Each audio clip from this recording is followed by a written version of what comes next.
కొంత మన దగ్గర ప్రభావం చూపలేదు కానీ బయట ప్రాంతాల ప్రభావం చూపింది. కాంగ్రెస్ అధికారానికి వచ్చిందా?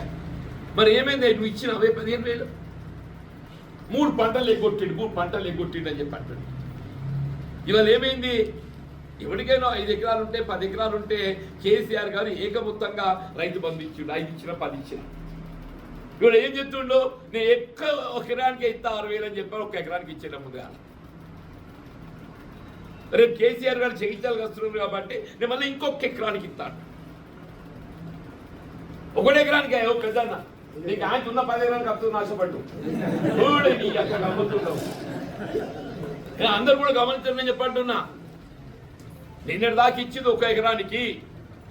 రేపు నీకు నాకు ఎంత ఉన్నా కానీ మళ్ళీ ఇయ్యబోయేది 1 ఎకరానికి. నిన్న 6,000 ఇచ్చిండు, రేపు 6,000 ఇస్తాడు.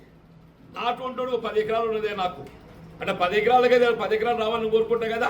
వాడు ఇచ్చేది ఎంతకి ఇస్తుండో, ఎకరము ప్లస్ ఎకరము 2 ఎకరాలు. 5 ఎకరాలు అట్లా పడి ఉంటుంది. వాడు చూడు కథ నిజమే మరి. అది కూడా ఆడే పెట్టారు, బెల్ట్ షాపులు పెట్టారు ఊరికి.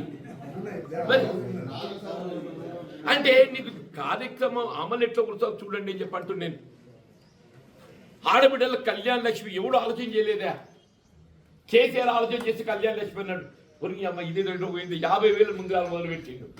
ఇది మంచి కార్యక్రమం, ఆడబిడ్డలకు ఏదైతుందో తోడ్పడుతుంది. 50,000 లక్ష చేసిండు. ప్రతి కుటుంబం, ప్రతి ఆడబిడ్డ, ప్రతి తల్లి తండ్రి ఏదైతుందో మా పెద్ద కొడుకులక కేసీఆర్ మమ్మల్ని ఆదుకుంటుండని చెప్పని అందరూ కళ్యాణ లక్ష్మి మొగ్గిద్దాయని చెప్పండి. ఓకే నాలాంటి ఇంత తెలివి ఉన్నది కదా. ఇలా బీఆర్ఎస్ ఎట్లా దెబ్బ కొట్టాలి, వాడు నచ్చిస్తాను నేను ఒకటి కొడతా అని చెప్పని ఇంకో సులభం ఇద్దాం మనం. నేనే పుట్టించిన అబద్ధం ఉన్నది, నేనే పుట్టించిన. నేను ఎందుకు మంచి కోసం చెప్పిన. అది ఎలా రేవంత్ రెడ్డి మా డబ్బు చుట్టుకున్నాను. నువ్వు ఆడబిడ్డలకి ఇయ్యు. నువ్వు ఎవరు అప్రపాలు చేస్తున్నావు, రాష్ట్రాన్ని అప్రపాలు చేస్తున్నావు. ఏం చేస్తున్నావు? ఈ పెట్టుబడి అంతా హైడ్రా అంటున్నావు. హైడ్రా అంతా నీ పెట్టుబడి సమకూర్చుకున్నా రియల్ ఎస్టేట్ వ్యాపారాల కోసం హైడ్రా జరిగింది తెచ్చిందా? ఆ మూసి సుందరీకరణ అంట. మూసి ప్రక్షాళన చేయాలంటే అటు సుందరీకరణ చేస్తాడంట. రాఘవ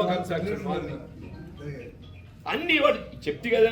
ఏది కూడా అమలే కార్యక్రమాలు ప్రజాహితంగా